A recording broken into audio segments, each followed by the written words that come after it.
Luc Leblanc, on est sur le Tour de France. Si je te dis les Pyrénées, ça t'évoque quoi? Les Pyrénées, j'ai des grands souvenirs dans les Pyrénées. Et puis mon meilleur souvenir dans les Pyrénées, c'est en 1994, où j'ai gagné Hautacam. C'était vraiment la première arrivée au sommet d'Hautacam. Jamais le Tour n'était arrivé auparavant sur les sommets. Et j'ai été le premier vainqueur. Donc c'est un très très grand souvenir. Et l'étape du 17 juillet va être extraordinaire. Justement, Hautacam, il y a un dispositif particulier, je crois. Ah oui, tout à fait. Le conseil départemental des Hautes-Pyrénées, la communauté de communes, la ville d'Argelès-Gazost et toutes les communes de la montée d'Hautacam, avec l'organisateur de la Pyrénéenne, Gérard Labrunet, ont décidé d'appeler Hautacam la montée Luc Leblanc. Donc il va y avoir un bel événement pour moi demain. D'habitude, je fais les étapes avec les invités pour nos rotos tous les jours et là demain, ils me laissent tranquille. Ce soir, à l'étape de Toulouse, je vais directement à Argelès dormir là-bas. Ça commence ce soir, les festivités. Et donc demain matin, à 8h30, rendez-vous au pied d'Hautacam et là, ça va être une grande fête pour moi. Il va y avoir beaucoup de choses, beaucoup d'actions qui ont été faites par la ville d'Argelès.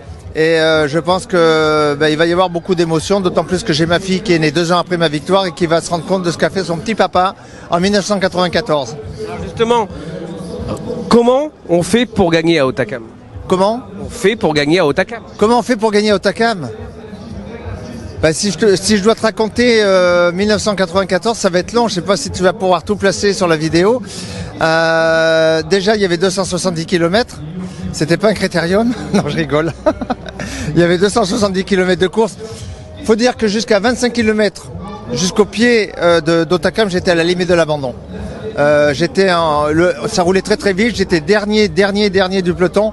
J'avais tellement mal à ma jambe, je me demandais comment j'allais faire pour continuer et arriver au sommet d'Hautacam. J'ai résisté, et à 20 km avant le pied d'Hautacam, on a commencé à monter un petit peu les bosses dans les contreforts des Pyrénées, et là tout s'est débloqué.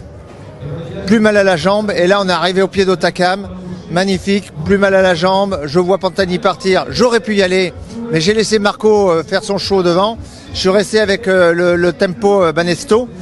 Et après j'ai accompagné, ça s'est décanté au fur et à mesure de la montée. Et puis plus ça montait, plus j'étais là et les autres se faisaient lâcher. Mais les principaux, non, pas les principaux coureurs, les adversaires, voilà, les adversaires. Excuse-moi, on est au milieu de tour.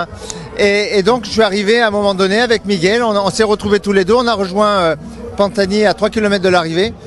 Et puis après ça s'est décanté, on arrive tous les deux avec Miguel. C'était un moment extraordinaire pour moi parce que c'était un retour. Je m'étais fait opérer de ma jambe quelques mois avant. Et voilà, je retourne, personne ne s'attendait à mon retour. Et ce jour-là, c'était un moment formidable. On est en 2025 aujourd'hui. Tadej Pogačar a dit lors de sa conférence de presse qu'il attend impatiemment Hautacam, puis Péragude, mais déjà Hautacam. Pogačar peut tuer le Tour à Hautacam?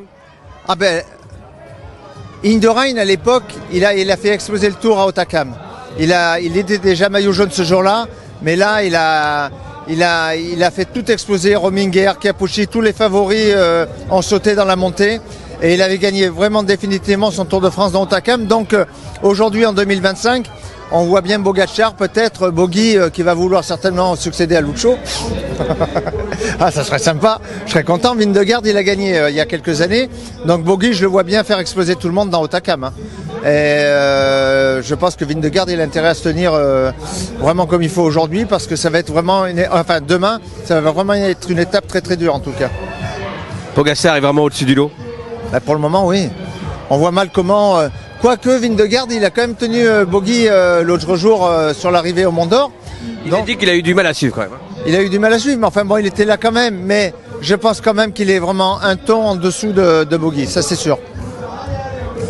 Donc, Hautacam, c'est la journée. Luc Leblanc et Tadej Pogačar. Ouais, ça va être sympa parce que Bogi, quand il va attaquer, il va avoir du Lucho par terre. il a marqué Lucho, la montée Luc Leblanc 1994. Il va voir que ma tronche. Et en plus avec les bornes, alors s'il se retourne, il verra quelques bornes aussi sur le côté de la route, puisqu'il y a 6 bornes d'1,50 m sur 90 de large qui ont été fabriquées par l'organisation, avec moi en photo à l'époque, un commentaire traduit en espagnol et en anglais, et en même temps il y a un QR code. Donc les gens ils vont pouvoir flasher le QR code sur la borne et voir le reportage de 5 minutes sur la montée de l'époque. C'est sympa, c'est unique, c'est une première. C'est bon, la com est faite? Ah bah ouais, ah bah non mais je suis content. Ouais. Puis je te dis, ma grande journée c'est ça, mais c'est surtout que ma fille soit à mes côtés et qu'elle voit ce qu'a fait son papa à l'époque. Ça c'est chouette. Merci Lucho. Merci à toi.